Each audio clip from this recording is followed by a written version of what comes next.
Hello everyone, welcome back to our channel English Madhyam. English Madhyam के platform पे हम editorial based practice exercises solve कर रहे हैं।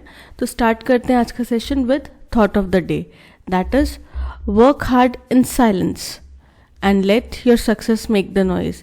यानी कि लोगों को उस बयान देने में, लोगों को तर्क वितर्क करने में अपनी एनर्जी वेस्ट मत करो, because when you will be successful, जब आप सक्सेसफुल हो जाएंगे तब उनके सभी सवालों के जवाब उनको अपने आप मिल जाएंगे। जो भी आज आपको डीमोटिवेट करते हैं, जो भी आपको आज ड्रैग डाउन करते हैं, आपको उन सबको मुंह से बोल के अपनी जुबान क्यों गंदी करनी उनको जवाब देने में, और अपना टाइम एंड एनर्जी क्यों वेस्ट करना। जो भी आपको कोई कुछ बोल रहा है ना, उस बात को दिमाग में बैठा लो, दिल में मत लगाओ, दिमाग में बैठा लो और उस वक्त के लिए प्रिपेयर करो जब आप उनको वो उस बात का जवाब दे सकें अपनी सक्सेस के द्वारा। ठीक है। Defying logic, new colleges are being open without requisite infrastructure and staff in place. बोल रहे हैं कि लॉजिक, बिना किसी लॉजिक के, मतलब कोई भी लॉजिक है उसको दरकिनार रखते हुए नए कॉलेजेस खोले जा रहे हैं, बिना प्रॉपर इंफ्रास्ट्रक्चर के, बिना प्रॉपर स्टाफ के। यानी कि अगर आपको कोई नया कॉलेज खोलना है तो आपको basic minimum staff, first year, second year, third year के सभी सब्जेक्ट्स के टीचर्स चाहिए। जो भी, अगर सपोज करो एक 3 ईयर कोर्स वाला आप कॉलेज खोल रहे हैं तो उसमें जो भी कोर्स आप कराना चाह रहे हैं, BA कराना चाह रहे हैं, BCom कराना चाह रहे हैं, BBA कराना चाह रहे हैं, जो भी XYZ आप कोर्स कराना चाह रहे हैं, उसके एटलीस्ट 3 ईयर्स के अगर 4 सब्जेक्ट भी हैं तो उन चारों सब्जेक्ट के टीचर्स होने चाहिए। मिनिमम पियन होना चाहिए, मिनिमम वहाँ पे क्लर्क होना चाहिए, एडमिनिस्ट्रेटिव स्टाफ होना चाहिए, प्रिंसिपल होना चाहिए।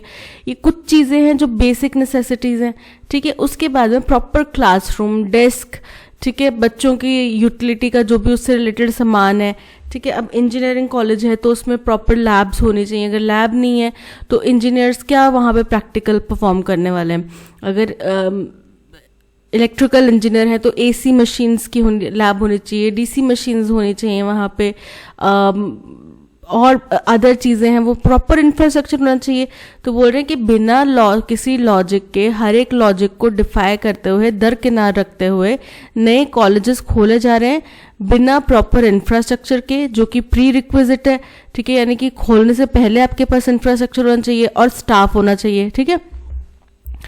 Unsuspecting students are being enrolled, और बिना किसी खौफ के बेखौफ स्टूडेंट्स को इन कॉलेजेस में एनरोल भी किया जा रहा है। ठीक है।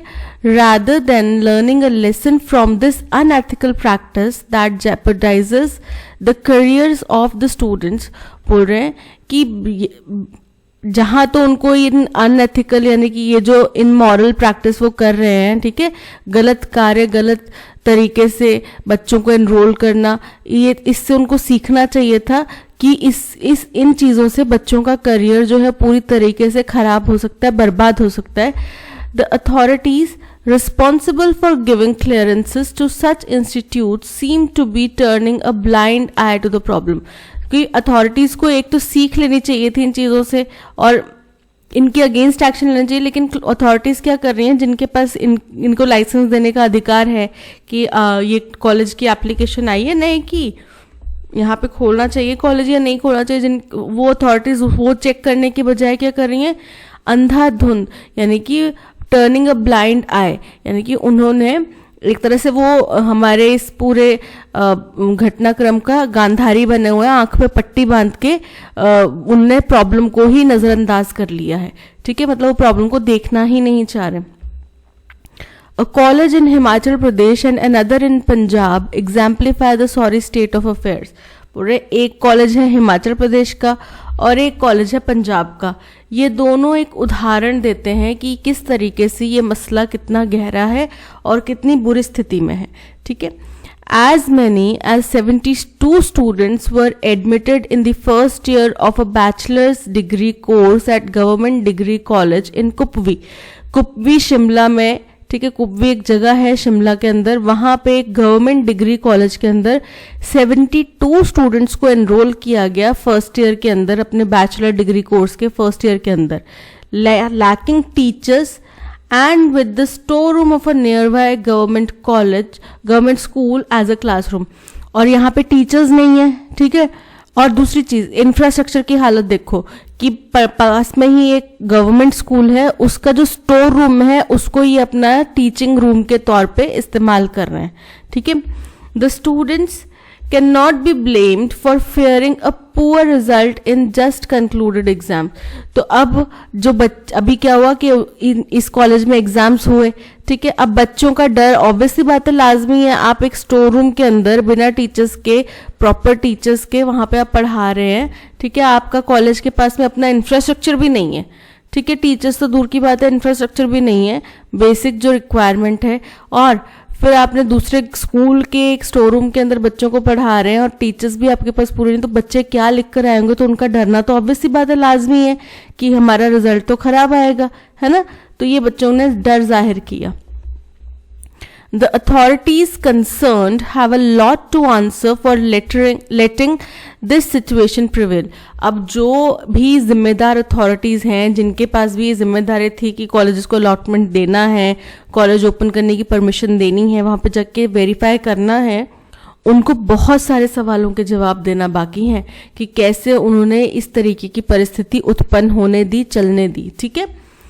Even as 5 peons and a clerk had been recruited. अब यहाँ पे 5 peon रिक्रूट किए गए हैं और एक क्लर्क रिक्रूट किया गया है।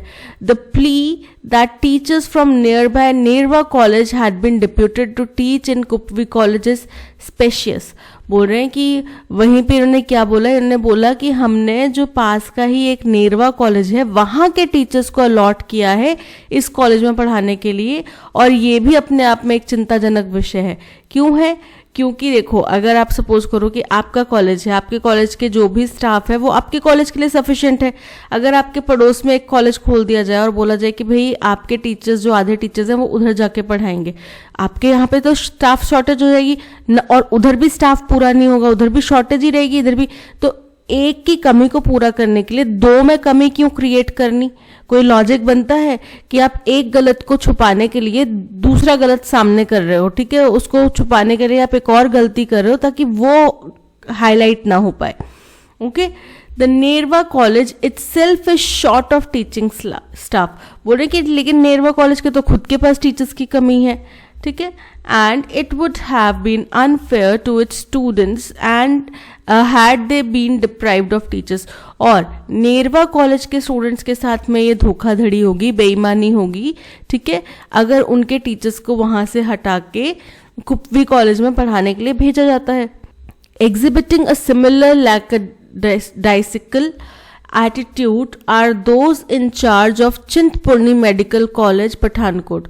और इसी तरीके का एक गैर जिम्मेदार रवैया, गैर जिम्मेदार एफर्ट जो है वो देखा गया उन लोगों द्वारा जो कि चिंतपूर्णी मेडिकल कॉलेज पठानकोट पंजाब के इंचार्ज हैं, उनके द्वारा। यानी कि इसी तरीके का ढीला ढाला रवैया, गैर जिम्मेदार रवैया उन्होंने भी दिखाया। अब उन्होंने क्या किया देखते हैं। On finding serious deficiencies in faculty, patient load and infrastructure, the National Medical Commission has prohibited it from admitting MBBS students for the 2023-24 session। यानी कि वहां पे फैकल्टी जो है उसकी कमी है, ठीक है। उसके बाद पेशेंट लोड, पेशेंट लोड क्या होता है कि किसी एक पर्टिकुलर टाइम पे, एक टाइम पीरियड के अंदर आप कितने पेशेंट्स को ट्रीट कर सकते हैं, ठीक है, इवैल्यूएट कर सकते हैं। वो जो रेशो होता है, वो जो आंकड़ा होता है, उसको पेशेंट लोड कहा जाता है। अब ऑब्वियसली बात है ये मेडिकल कॉलेज है तो यहाँ पे साथ के साथ में मेडिकल प्रैक्टिस भी चल रही होगी, ठीक है। तो पेशेंट लोड और इंफ्रास्ट्रक्चर में कमी, ठीक है, ये सारी चीजें क्या है, इन सब चीजों ने नेशनल मेडिकल काउंसिल को मजबूर कर दिया कि उन्होंने इस कॉलेज को प्रोहिबिट किया है, यानी कि वर्जित किया है कोई भी एडमिशन करने के लिए एमबीबीएस कोर्स में 2023-24 के सेशन में। यानी कि 2023-24 में इस कॉलेज में कोई भी फर्स्ट ईयर की एंट्री नहीं होगी, ठीक है। क्लियर है सबको? The lack of proper facilities in this case is particularly appalling as earlier too. बोल रहे अब इस केस की, अगर हम चिंतपूर्णी मेडिकल कॉलेज केस की बात करें तो इस केस में ये जो प्रॉपर फैसिलिटीज की कमी है ये बहुत ही ज्यादा हॉरिफाइंग है, बहुत ही ज्यादा शॉक करने वाली है। क्यों?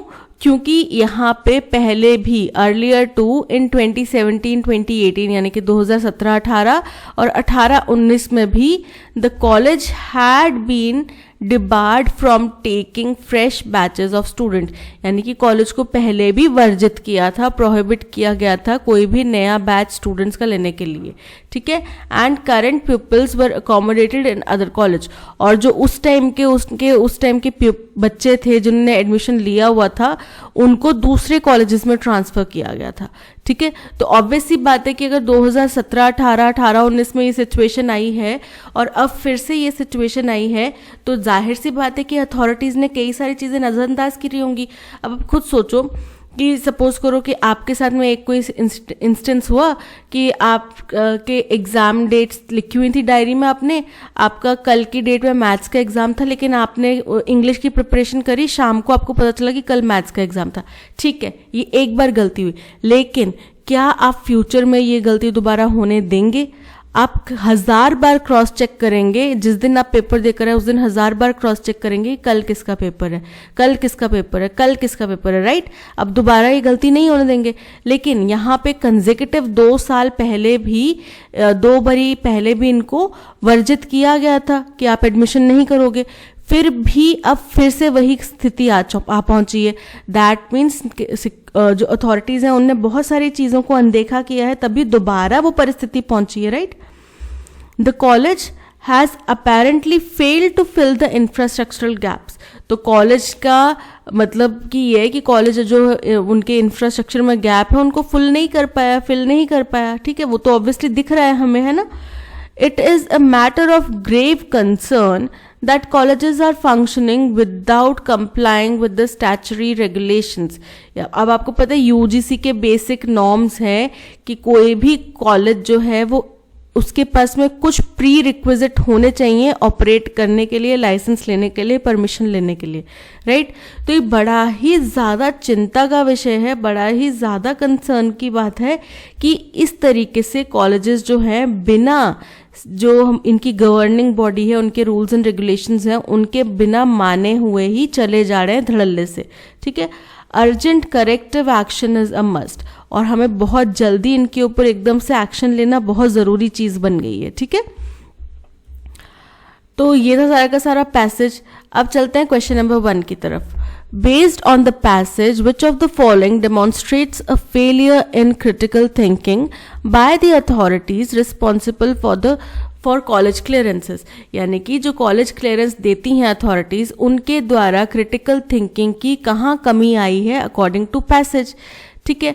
अब कहाँ कमी आई है कि वो चीज़ों को नज़रअंदाज कर रहे हैं, वो देख नहीं रहे आंखों के सामने, और रिपीट में वो चीज़ें हो रही हैं, right. The authorities are not aware of the state of affairs in the new colleges, यानी कि अथॉरिटीज़ को पता ही नहीं है कि क्या हो रहा है। तो ये तो नहीं हो सकता कि उनको नहीं पता हो, जब उनके ऊपर जिम्मेदारी है कि आपने क्रॉस वेरीफाई करना है, क्रॉस चेक करना है, तो ये कैसे हो सकता है कि उनको नहीं पता हो, राइट। उनको पता होना ज़रूरी है, और अगर उनको नहीं पता है तो भी उनकी गलती है, right. The authorities are neglecting the issue of colleges lacking adequate infrastructure and staff, कि अथॉरिटीज़ जो है नज़रअंदाज कर रही हैं इस इशू को, जहाँ पे कॉलेजेस में प्रॉपर इंफ्रास्ट्रक्चर नहीं है, प्रॉपर स्टाफ नहीं है, ठीक है, इस चीज़ को नज़रअंदाज कर रही हैं। The authorities are focusing on other areas of college development, यानी कि अथॉरिटीज़ जो है कॉलेज की डेवलपमेंट के दूसरे एरियाज़ की तरफ ध्यान दे रही हैं। तो हो सकता है ये छूट गया हो, बट ऐसा नहीं है, वो दूसरी तरफ भी ध्यान दे रही। कॉलेज है ही नहीं, बिल्डिंग है ही नहीं, तो दूसरे कौन से एरियाज़ की तरफ ध्यान दे रही हैं। The authorities are unaware of the unethical practices in some colleges, की अथॉरिटीज़ को पता ही नहीं है कि इस तरीके की गैर कानूनी चीज़ें चल रही हैं जो कि गलत है। उनको पता है, उनकी रजामंदी या उनकी जानकारी के बिना नहीं हो सकता पॉसिबल कि आप किसी दूसरे सरकारी स्कूल का स्टोर का कमरा आप ले लो और वहाँ पे आप बच्चों को पढ़ाओ, ठीक है। So option B is correct. According to the passage, all of the following are true about the new college except that, कि नए कॉलेज के बारे में निम्नलिखित सारी बातें सही हैं केवल एक को छोड़ के। अब कौन सी बातें? They have all the necessary infrastructure in place before opening, ये ही गलत है स्टेटमेंट। क्यों? क्योंकि उनके पास तो कोई इंफ्रास्ट्रक्चर है ही नहीं, प्रॉपर इंफ्रास्ट्रक्चर के बिना ही वो काम कर रहे हैं, प्रॉपर फैकल्टी के बिना ही वो काम कर रहे हैं, right. They enrol students without having sufficient resources. सही है ये कि वो स्टूडेंट्स का तो एनरोलमेंट करे लेकिन उनके पास प्रॉपर रिसोर्सेज हैं ही नहीं। The authorities are ignoring the issue of colleges lacking in the infrastructure and staff. बोल रहे हैं कि ये जो इशू है जहाँ पे कॉलेज के पास में प्रॉपर इंफ्रास्ट्रक्चर नहीं है, प्रॉपर स्टाफ नहीं है, अथॉरिटीज जो है इस चीज़ को इग्नोर कर रही हैं, ये भी सही है। They potentially jeopardise the careers of the students, यानी कि वो स्टूडेंट्स के करियर को नुकसान पहुंचाते हैं, ठीक है, तो ये भी सही है। So option A, the statement is incorrect, hence option A is correct. What is the tone of the passage? अब देखो उन्होंने वो ऑप्शंस क्या क्या दिए हैं, जॉयफुल, इंडिग्नेंट, ऑप्टिमिस्टिक एंड अनकंसर्न्ड। तो क्या वो अनकंसर्न्ड है? अगर वो अनकंसर्न्ड होते तो क्या वो आर्टिकल भी लिखने इसके बारे में सोचते, या इतना कंसर्न उनको लगता है कि इसके बारे में आर्टिकल लिखना चाहिए, इतना टाइम वेस्ट करना चाहिए आर्टिकल लिख के? वो कंसर्न्ड हैं डेफिनेटली, तभी उनने इसके बारे में आर्टिकल लिखा है, राइट। ऑप्टिमिस्टिक, उनको तो कहीं से भी कोई पॉजिटिव किरण नहीं नजर आ रही है ना, पॉजिटिविटी तो कहीं नहीं झलक रही पूरे पैसेज में। नेगेटिव एस्पेक्ट्स जरूर बताए हैं, चिंताजनक बातें जरूर बताई हैं, ठीक है। जॉयफुल यानी कि खुश, क्या वो आपको राइटर खुश लग रहे हैं कि अरे वाह एक कॉलेज है, उसके पास प्रॉपर इंफ्रास्ट्रक्चर नहीं है, प्रॉपर टीचर्स नहीं है, फिर भी वो कॉलेज कंडक्ट करवा रहा है एग्जामिनेशंस और एनरोल कर रहा है स्टूडेंट्स को, और बच्चों का करियर देखो क्या शानदार उज्जवल भविष्य है बच्चों का। ऐसा तो नहीं हमने देखा ना, हमें नहीं लग रहा ऐसा। इंडिग्नेंट मतलब क्रोधित होना, बड़ा ही गुस्से में हो जाना या फिर चिंताजनक गुस्से में हो जाना, तो जो कि ऑब्वियस सी बात है, उनको गुस्सा है इस बात का कि कैसे अथॉरिटीज इन चीज़ों को नज़रअंदाज कर रही है और कैसे धड़ल्ले से कॉलेजेस चल रहे हैं बच्चों के करियर को खराब करते हुए, ठीक है। So option B indignant is correct. Main theme क्या है पैसेज की? The importance of having qualified teachers in college. बोल रहे हैं कि कॉलेज में क्वालिफाइड टीचर्स होने की कितनी ज़्यादा महत्व है, ठीक है, तो इसके बारे में हमने चर्चा नहीं करी। The unethical practices of opening colleges without proper infrastructure and staff. बोल रहे हैं कि जो अनएथिकल प्रैक्टिस है, गैर कानूनी जो प्रैक्टिस है, जहाँ पे एक कॉलेज खोल दिया जाता है बिना प्रॉपर इंफ्रास्ट्रक्चर के, बिना प्रॉपर स्टाफ के, ठीक है, उसके बारे में चर्चा की गई है। तो जी हाँ, बिल्कुल हमने उसके बारे में ही चर्चा की गई है, ठीक है। The thriving education system in Himachal Pradesh and Punjab. बोल रहे हैं कि जो इतना अच्छा प्रॉस्परस संपन्न एजुकेशन सिस्टम है हिमाचल प्रदेश और पंजाब का, उसके बारे में चर्चा की गई है। तो भाई संपन्न तो नहीं दिख रहा, जिस तरीके की चर्चा की गई है उससे संपन्न तो नहीं दिख रहा, ठीक है। The need for more medical colleges in India. अब कि हमें कितनी ज़्यादा ज़रूरत है और नए नए मेडिकल कॉलेजेस खोलने की, तो ज़रूरत है मेडिकल कॉलेज नए खोलने की, लेकिन जो पहले खोले हुए उनको तो प्रॉपरली चलने दो, या उनको तो पहले प्रॉपरली चला लो, उसके बाद नया खोलना। अगर हो सकता है कि वही प्रॉपरली जो चल जाए तो भी हमारी आधी से ज़्यादा समस्या दूर हो जाए, राइट। सो यहाँ पे option B is correct. What is a synonym for the word defying? Defying मतलब होता है किसी चीज़ को मानने से इनकार कर देना, ठीक है। ओपनली आप किसी चीज़ को रिफ्यूज़ कर रहे हैं, मना कर रहे हैं, रेजिस्ट कर रहे हैं मानने से, ठीक है। अब कंप्लाइंग मतलब होता है मानना। फ्लाउटिंग मतलब होता है कि आप जो है इसके विपरीत चल रहे हैं, मतलब आप किसी चीज़ को नहीं मानना चाह रहे हो, ओपनली उसका विरोध कर रहे हैं। कोऑपरेटिंग मतलब किसी के साथ में सहयोग करना। रिस्पेक्टिंग मतलब किसी की इज्जत करना, ठीक है। तो यहाँ पे केवल ऑप्शन बी जो है वो क्लोजेस्ट है डिफाइंग के, so option B is correct, क्योंकि बाकी तीनों जो इमोशंस है वो पॉजिटिव इमोशंस है, डिफाइंग और फ्लॉटिंग जो है वो नेगेटिव इमोशन है, ठीक है।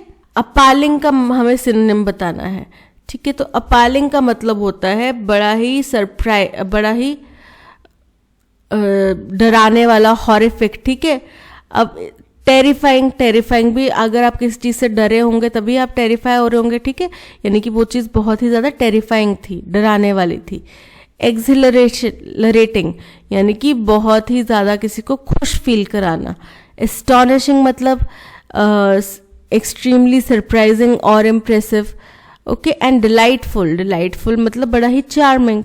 तो अब देखो यहाँ पे भी पॉजिटिव नेगेटिव इमोशन की बात आ रही है। एक्सिलरेटिंग, एस्टोनिशिंग एंड डिलाइटफुल, ये तीनों जो है पॉजिटिव इमोशन है, ठीक है। वहीं टेरिफाइंग जो है एक नेगेटिव इमोशन है। So option A is correct. Unethical, इस वर्ड का एंटोनिम हमें बताना है। अनएथिकल लिखा है, इसका एंटोनिम हमें बताना है।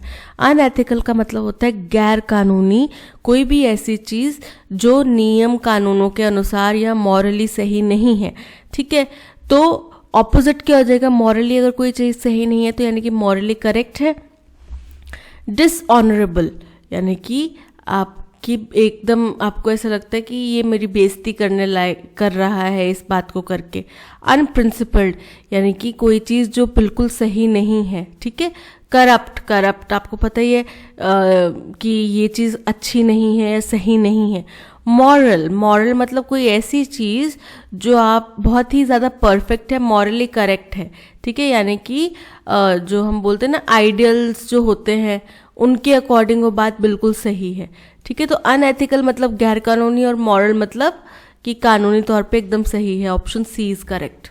Select the correct homonym from the given options to fill in the blank.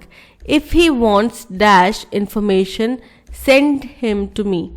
Farther, farther मतलब दूर जाके खड़ा हो जाना, ठीक है। ये बड़ी दूर से आए हैं। He has come far far, नहीं, he lives farther than, his house is farther than my house, ठीक है, फ्रॉम आवर स्कूल। यानी कि इसका घर जो है जहाँ से मेरा स्कूल और हमारे स्कूल और मेरे घर का फासला और हमारे स्कूल और इसके घर का फासला ज़्यादा दूर का है, ठीक है। फादर, फादर हमारे पिताजी, ठीक है। तो अगर उनको इन्फॉर्मेशन चाहिए, वॉन्ट्स फादर इन्फॉर्मेशन यानी कि उनको पिताजी इन्फॉर्मेशन चाहिए, तो पिताजी इन्फॉर्मेशन नहीं चाहिए, पिताजी की इन्फॉर्मेशन तो हो सकता है, बट यहाँ पे बात हो रही है और ज़्यादा इन्फॉर्मेशन की, जो कि होता है फर्दर।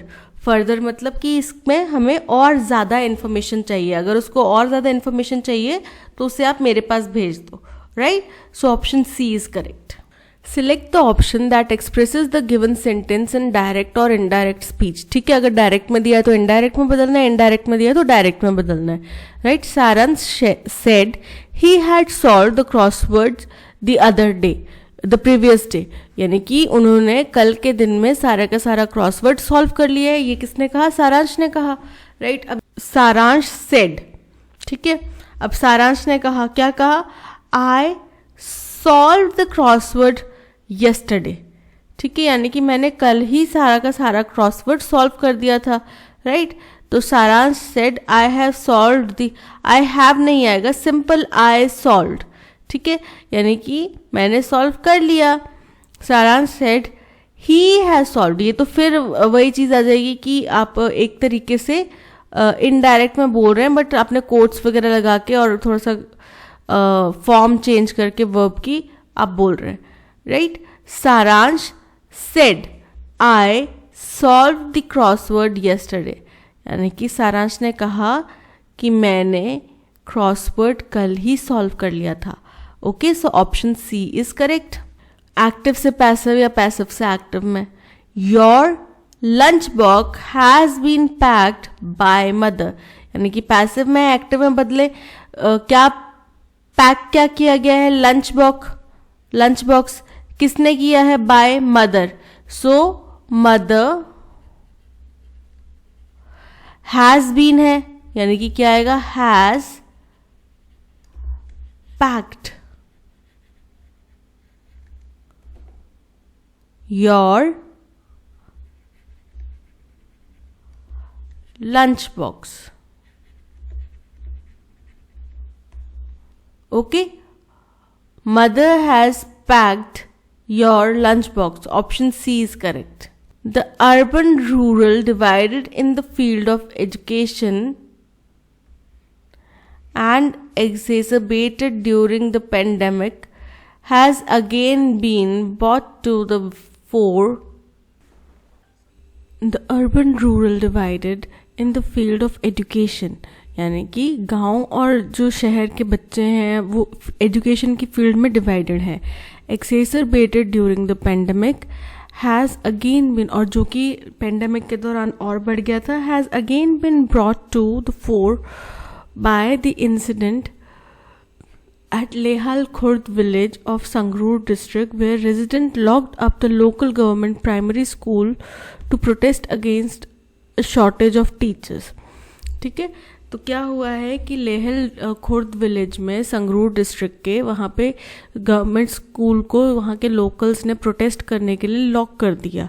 क्यों? क्योंकि वहाँ पे टीचर्स की कमी है.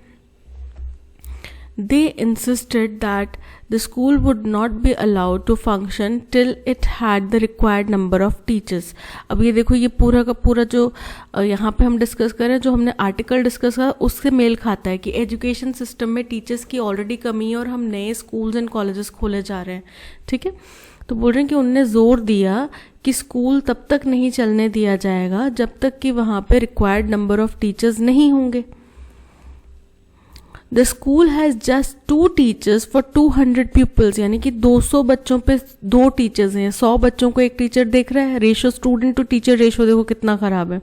ठीक है, raising doubts over the attention being paid to improve the quality of education in village, यानी कि जिसकी वजह से लोगों के दिमाग में ये चीज़ का वहम या ये चीज़ की शंका है कि हमारे बच्चों की पढ़ाई के लिए, हमारे बच्चों के एजुकेशन लेवल को इम्प्रूव करने के लिए गांव में क्या किया जा रहा है. Government school had come under scrutiny after the COVID-19 lockdown forced millions of migrant workers and their families to return from cities to small towns and villages. अब गवर्नमेंट स्कूल्स इतने ज़्यादा त्रासदी में क्यों आ गए हैं? क्यों? क्योंकि COVID-19 लॉकडाउन लगा था. अब ज़्यादातर बच्चे उस टाइम पे शहरों में पढ़ते थे, लेकिन जो माइग्रेंट वर्कर्स हैं वो लोग मजबूर हो गए कि अपनी फैमिलीज़ को घरों पे छोड़ना है, वहीं पे रहना, क्योंकि कल को ऐसी दोबारा परिस्थिति आ गई तो कैसे हैंडल किया जाएगा. तो उनने शहरों को छोड़ के गाँव की तरफ, अपने अपने गाँव की तरफ पलायन कर दिया, और गाँव में ज़्यादातर गवर्नमेंट स्कूल्स होते हैं. ठीक है, अब देखो यहाँ पे जो फर्स्ट स्टेटमेंट हो रहा है वो ये हो रहा है कि जो अर्बन और रूरल स्कूल्स हैं उनके बीच में जो डिफरेंस है उसकी बात हम कर रहे हैं. ठीक है, तो ये हो गया हमारा ओपनिंग स्टेटमेंट पी. ठीक है, इसके बाद में इसी को कंटिन्यू करते हुए टीचर्स को वहाँ पे स्कूल बंद कर दिया गया क्योंकि टीचर्स की कमी थी. उसी को कंटिन्यू करते हुए उनने ऐसा क्यों किया? उनने ये इसलिए किया क्योंकि उनने कहा कि हम ये तब तक नहीं चलने देंगे जब तक रिक्वायर्ड नंबर ऑफ टीचर्स नहीं होंगे. कंटिन्यूएशन में आ गया. उसी स्कूल की घटना बता रहे हैं कि स्कूल में केवल 2 टीचर्स हैं 200 बच्चों के ऊपर. ठीक है, इसके बाद में बताया जा रहा है कि गवर्नमेंट स्कूल्स के ये खस्ता हाल क्यों हुए हैं, क्योंकि COVID-19 लगा था, जिस दौरान मिलियंस ऑफ माइग्रेंट वर्कर्स जो हैं वो अपने अपने घरों की तरफ, अपने अपने गांव की तरफ पलायन कर गए थे. तो गांव शहरों के सारे बच्चे कहाँ पहुँच गए? अधिक तादाद में बच्चे कहाँ पहुँच गए? गाँव में पहुँच गए. ठीक है, 4. तो ये PQRS जिस सीक्वेंस में अरेंजमेंट है उसी में चल रहा है. ठीक है, ऑप्शन ए इज करेक्ट. दो India is the largest importer of weapons and military equipments in the world. हालांकि इंडिया दुनिया में सबसे बड़ा इम्पोर्टर है वेपन्स का और मिलिट्री इक्विपमेंट्स का. According to the globally renowned Stockholm International Peace Research Institution, the country's arm import, यानी कि एक रिसर्च सामने आई जिस बहुत ही बड़ी कंपनी द्वारा, जिसका नाम है Stockholm International Peace Research Institution, उनकी जानी मानी रिपोर्ट सामने आई जिसमें कहा गया the country's arms imports fell by 21% during 2017 to 2021 in comparison to 2012 to 2016 period. यानी कि 2017 से 2021 के बीच में अगर उसकी तुलना की जाए 2012 और 2012 से 2016 के बीच में, तो इंडिया का जो आर्म्स इम्पोर्ट है वो 21% उसमें गिरावट आई है. ठीक है, the make in India program is in the defense sector is on the right track, with the share of imports and overall acquisitions of military equipment gradually declining in recent years. बोल रहे हैं कि जो make in India campaign हमारा चल रहा है वो डिफेंस सेक्टर में बिल्कुल सही ट्रैक पर है, एकदम सही दिशा में चल रहा है. क्यों? क्योंकि हमने देखा कि हमारे जो ओवरऑल इम्पोर्ट्स है उसमें कमी आई है. ठीक है, तो ये हमारी ओपनिंग स्टेटमेंट होगी. मेक इन इंडिया कैंपेन के बारे में यहाँ पे बताया जा रहा है और बताया जा रहा है कि जो हमारे इम्पोर्ट्स हैं उसमें कमी आई है.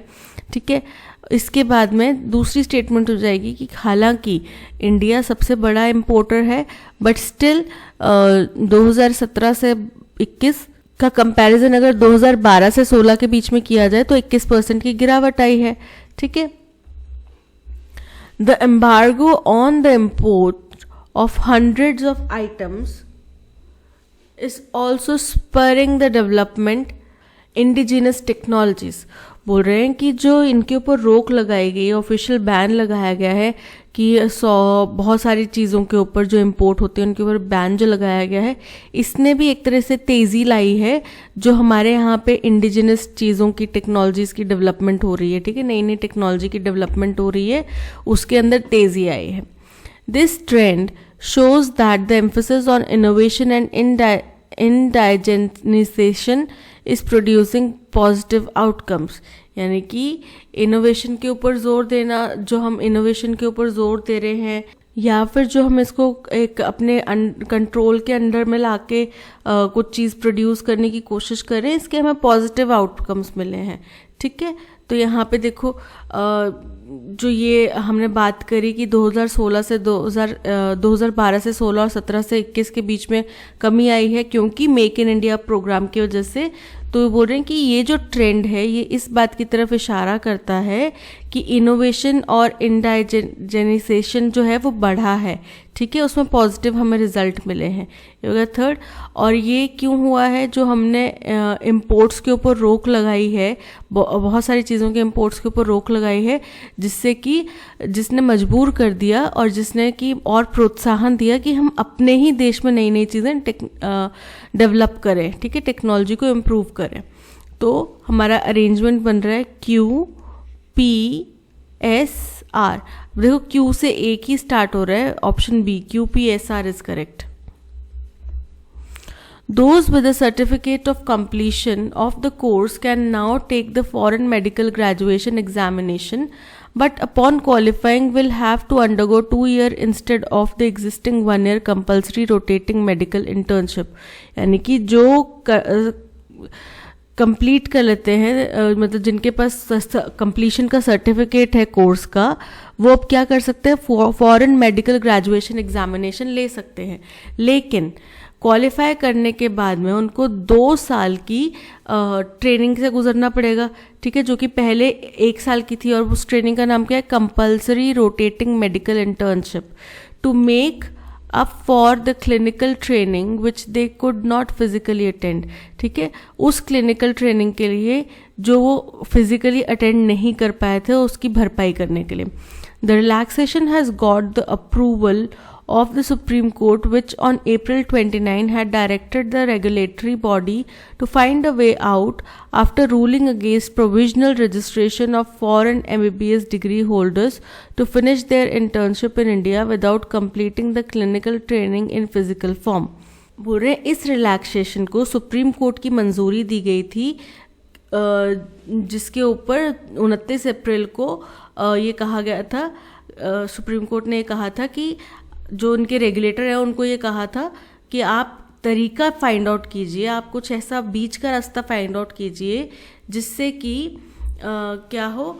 उनने पहले क्या किया था, प्रोविजनल रजिस्ट्रेशन जो था फॉरेन MBBS डिग्री होल्डर्स का, ताकि वो यहाँ पे अपनी इंटर्नशिप फिनिश कर सके बिना क्लिनिकल ट्रेनिंग, फिजिकल फॉर्म में क्लिनिकल ट्रेनिंग कंप्लीट किए हुए। उसके अगेंस्ट में रूलिंग सुनाई थी, तो उसी के ऊपर उन्होंने बोला कि आप एटलीस्ट बीच का रास्ता फाइंड आउट करो। ठीक है, दे will be eligible for registration only after completing the CRMI। वो जो फॉरेन स्टूडेंट्स हैं वो तभी एलिजिबल होंगे रजिस्ट्रेशन के लिए जब वो CRMI कंप्लीट करेंगे। ठीक है, the one time offer drafted bye national medical commission ends the uncertainty being faced by final year Indian students of the undergraduate medicine course who left their institutes abroad due to कोविड-19 और Russia Ukraine war. अब ये जो one time offer बनाया गया है national medical commission द्वारा, ये इसलिए बनाया गया है क्योंकि देखो कोरोना टाइम पे भी बहुत सारे लोग इंडिया वापस आए थे। ठीक है, और रशिया यूक्रेन वॉर के टाइम पे भी बहुत सारे लोगों को वहाँ से निकाला जा रहा है। ठीक है, तो वो सारे वहाँ पे स्टूडेंट्स थे, वहाँ पे पढ़ रहे थे, किसी ना किसी अंडर ग्रेजुएट कोर्स में थे, तो अब वो यहाँ पर आके अगर अपने फाइनल डिग्री कंप्लीट करना चाह रहे हैं। रशिया यूक्रेन वॉर को भी 1 साल से ऊपर हो चुका है, राइट। हमें नहीं पता ये और कितना टाइम चलेगा। अब बच्चे और वहाँ पे जाके वापस इंफ्रास्ट्रक्चर को स्टेबल होने में कितना टाइम लगेगा, तो बच्चे उस दौरान तक क्या करेंगे? वहाँ पे इंफ्रास्ट्रक्चर होने का वेट करते रहेंगे या कुछ और हाथ पैर मारेंगे, राइट। तो उसी को रिलैक्सेशन देने के लिए काम किया गया है। तो ऑप्शन जो बन रहे हैं हमारे, फर्स्ट बन जाएगा एस, ठीक है। क्यों? क्योंकि यहाँ पे बात करी गई कि नेशनल मेडिकल कमीशन ने एक वन टाइम ऑफर ड्राफ्ट किया है, जिसमें कि जो बच्चे वहाँ से आए थे कोरोना टाइम पे या रशिया यूक्रेन वॉर की वजह से, वो यहाँ पे अपने अंडर ग्रेजुएट कोर्स को कंप्लीट कर सकते हैं, ठीक है। इसलिए सेकंड स्टेटमेंट बन जाएगी कि जिनके पास सर्टिफिकेट ऑफ कंप्लीशन है कोर्स का, वो तो अब क्या करेंगे? फॉरेन मेडिकल ग्रेजुएशन एग्जामिनेशन लेंगे, ठीक है। ये हो गया सेकेंड। अब इसके बाद में बताया जा रहा है कि CRMI के लिए वो रजिस्टर कब कर पाएंगे, वो रजिस्टर कब कर पाएंगे, एलिजिबल कब होंगे रजिस्ट्रेशन के लिए? जब वो CRMI कंप्लीट कर लेंगे। तो ये हो गया हमारा थर्ड, ठीक है। और फोर्थ हो गया कि ये रिलैक्सेशन क्यों दिया गया है? क्योंकि पहले सुप्रीम कोर्ट की इसको मंजूरी मिल चुकी है। पहले उन्होंने रिजेक्ट किया था, बट उन्होंने गवर्नमेंट जो इनके रेगुलेटर है उनको कहा कि आप बीच का रास्ता निकालो, ठीक है, जिससे कि बच्चों को परेशानी ना हो, ठीक है। सो अरेंजमेंट बन रहा है हमारा SPR एंड Q, SPRQ। देखो S से 3 स्टार्ट हो रहे हैं, SRPQ, SRQP, SPRQ। Option D is correct. The Central Board of Secondary Education CBSE has announced that in order to avoid unhealthy competition among students, it would stop releasing merit list for class 10th and 12th exam results. ठीक है, बोल रहे हैं कि CBSE ने कहा है कि अनहेल्दी कंपटीशन के लिए, यानी कि बच्चे होता है ना कई बार ज़्यादा ही एग्रेसिवली या ज़्यादा ही उसके अंदर घुस जाते हैं कि नहीं मुझे उससे ज़्यादा नंबर चाहिए, मुझे उससे ज़्यादा नंबर चाहिए। तो CBSE ने रास्ता निकाला कि अब हम क्लास 10th और 12th की मेरिट लिस्ट नहीं निकालेंगे एग्ज़ाम रिजल्ट्स की, ठीक है। The board has also decided to issue merit certificates to the top 0.1% of the students and not to stop classifying them in first, second and third division.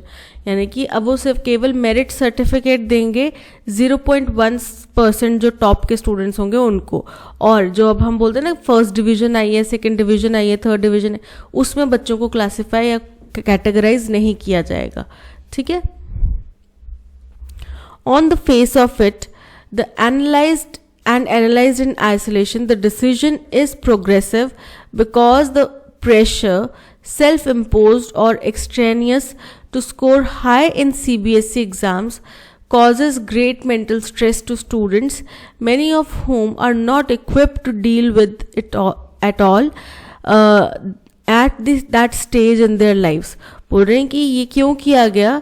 ये किया गया कि हमने एनालाइज किया है कि जो ये जो डिसीजन है ये बहुत ही प्रोग्रेसिव है, क्योंकि बच्चों के ऊपर प्रेशर बहुत ज़्यादा होता है। चाहे वो प्रेशर उन्होंने खुद डाल लिया हो कि मेरे पेरेंट्स दुखी हो जाएंगे, मुझे उनके लिए अच्छा करके दिखाना है, या मुझे मेरे क्लासमेट से ज़्यादा अच्छे नंबर लेकर आने हैं, मुझे इज्जत चाहिए, ठीक है। या फिर बाहर से भी हो सकता है, तो फिर हो सकता है पेरेंट्स प्रेशर डाल रहे हो कि फलाने के बच्चे के इतने नंबर आए, तुम्हारे उससे ज़्यादा आने चाहिए, या तुम्हारे कज़न ब्रदर के जो तुमसे सीनियर था उसके इतने नंबर आए, तुम्हारे ज़्यादा आना चाहिए। कुछ भी फैक्टर हो सकता है, चाहे सेल्फ इम्पोज हो सकता है, चाहे एक्स्ट्रा फैक्ट मैटर से इफेक्ट हो सकता है।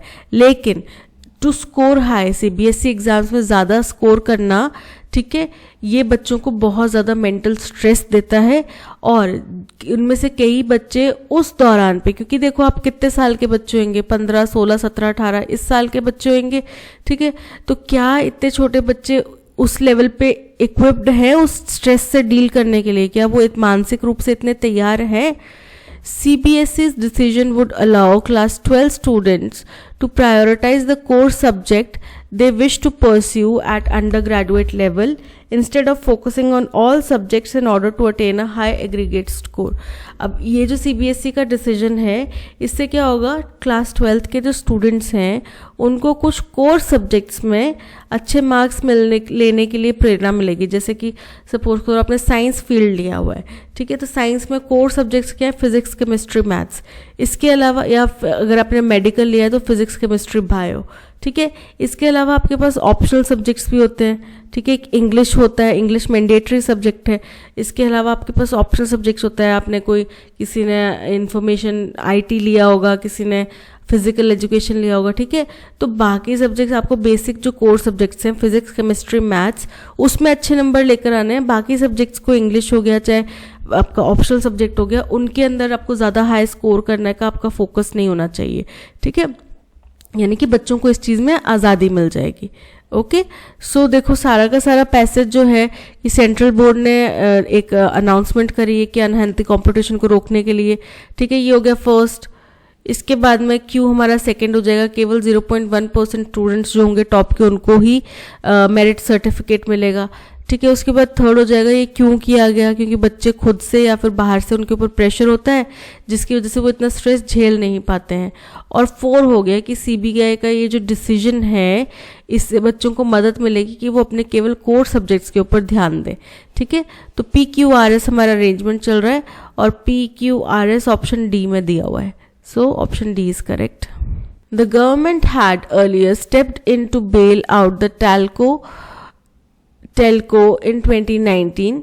Among the steps initiated were reducing the expenditure incurred on the staff through a voluntary retirement scheme for employees aged 50 years or above and debt restructuring by the raising of sovereign guarantee bonds. बोल रहे हैं कि सरकार ने पहले भी earlier step पहले भी इनको ये जो टेलीकॉम है कंपनी इसको बेल कराने में 2019 में भागीदारी करी थी, ठीक है. कैसे करी थी, उनने क्या क्या स्टेप्स लिए थे. वर रिड्यूसिंग, पहला था कि एक्सपेंडिचर को कम करना इनकी और जो कि स्टाफ के ऊपर लगाया जा रहा था, ताकि उनको बोला जा रहा था कि आप वॉलंटरी रिटायरमेंट स्कीम्स लो उन एम्प्लॉयज़ को जो कि 50 साल या उससे अबव के थे, ठीक है. फिर उन्होंने क्या करा, जो भी उनके घाटे थे उनको रीस्ट्रक्चर करा by raising of sovereign guarantee bonds. उनने उनके नाम पे बॉन्ड्स निकाल दिए, ठीक है. The union government has come up with an ambitious plan to make loss-making telecom PSU Bharat संचार निगम लिमिटेड फाइनेंशियली वायबल. यानी कि हमारी जो सरकार है उसने एक बड़ा ही एम्बिशियस, बड़ा ही महत्वाकांक्षी प्रोजेक्ट लॉन्च करा है जिसमें कि ये जो पब्लिक सेक्टर यूनिट है, टेलीकॉम सेक्टर है, भारत संचार निगम लिमिटेड BSNL, इसको मजबूत करने के लिए उन्होंने बोला है कि इसको हम फाइनेंशियली स्टेबल बनाएंगे, वायबल बनाएंगे. Bharat Broadband Network Limited, credited with creating the Bharat Net Fiber Network, will be merged with BSNL. एक भारत ब्रॉडबैंड नेटवर्क लिमिटेड होगा, ठीक है, और जिसके पास में जिम्मेदारी होगी भारत नेट फाइबर नेटवर्क को बनाने की, ठीक है. और अब वो क्या करेंगे, सारे क्या मर्ज कर दिए जाएंगे BSNL में. The revival package of rupees 1.64 lakh crore includes a cash component of rupees 43,964 crore. The key measure intended to bring about a turnaround are financial support, converting dues into equity and allocation of spectrum. ठीक है. अब इनको एक revival package दिया गया है 1.64 लाख करोड़ का, ठीक है, जिसमें कैश भी है 43.964 करोड़ का कैश भी है. अब इसमें जो मुख्य पॉइंट्स हैं, ठीक है, जो कि घटना को बदल सकते हैं, वो है फाइनेंशियल सपोर्ट, ड्यूज को इक्विटी में बदलना और स्पेक्ट्रम अलॉट करना. आपको पता है ना हमारे जो भी कॉल्स वगैरह चलती हैं वो फ्रीक्वेंसीज पे चलती हैं, ठीक है. तो देखो फर्स्ट स्टेटमेंट तो हमारा होगा Q, सेकेंड स्टेटमेंट हमारा होता है S कि यहाँ पे पैकेज दिया गया है. थर्ड स्टेटमेंट होता है हमारा R एंड फोर्थ स्टेटमेंट है हमारा P. Q S R P,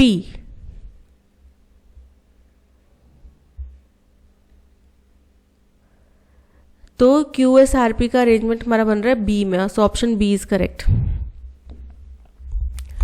Medical science is so advanced today, it has extended dash and enhanced quality of life in ways thought impossible in the past.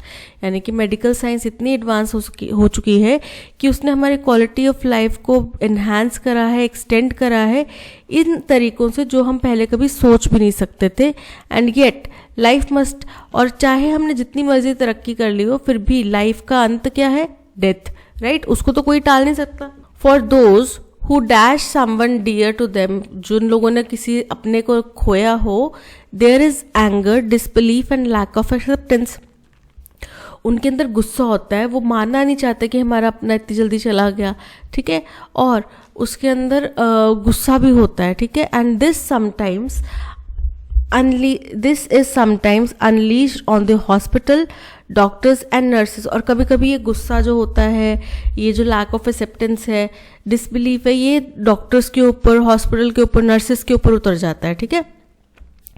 This is why Kerala's move to amend the Kerala Health Care Service Persons and Health Care Service Institutions Act to fortify defenses against attacks on healthcare institutions and workers is not only welcome, one is also essential intervention.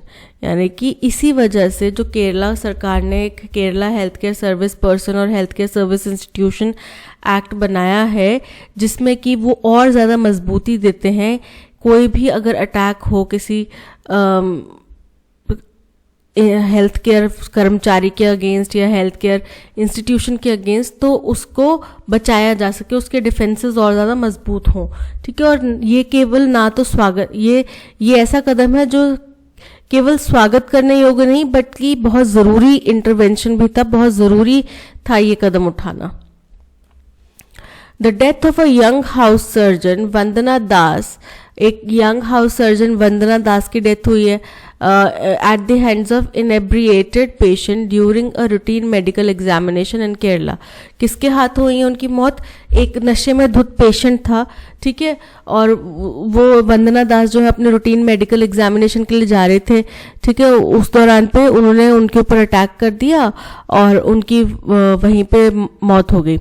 Has not only shocked the community, इसने ना केवल doctors, nurses, health care community को shock किया है, but Dash also revived fear among healthcare workers about their own safety. इसने क्या किया है, उनके अंदर का जो डर था उसको भी रिवाइव कर दिया है, दोबारा उजागर कर दिया है, ठीक है.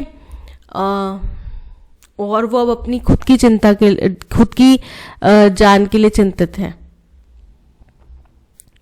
Doctors have organized protest across the country, doctors ने पूरे देश भर में प्रोटेस्ट ऑर्गेनाइज करे, ठीक है.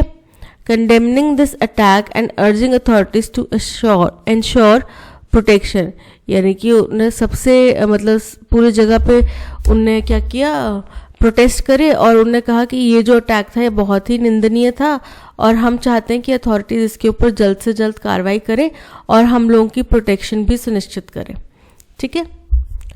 While this particular incident might have been an outlier in terms of how it occurred, अब ये जो पर्टिकुलर इंसिडेंट्स है ये हो सकता है कि कुछ अलग परिस्थितियों में हुआ हो, बट जो अभी की हमारी हिस्ट्री है जहाँ पे ऐसे हादसे हो रहे हैं with instances of coordinated assault on health care workers by irate patients और their attendants disappointed with health outcomes, यानी कि रिसेंट हमारे हिस्ट्री में बहुत दफ़ा ऐसे इंसिडेंट्स हो चुके हैं जब कोई पेशेंट या उसके जो अटेंडेंट्स हैं वो डॉक्टर की रिपोर्ट से खुश नहीं है, संतुष्ट नहीं है, या फिर डॉक्टर के तरीके से खुश नहीं है, संतुष्ट नहीं है, तो वो क्या करते हैं, वो बड़ा डिसअपॉइंट फील करते हैं जो भी आउटकम आया है उसका, ठीक है.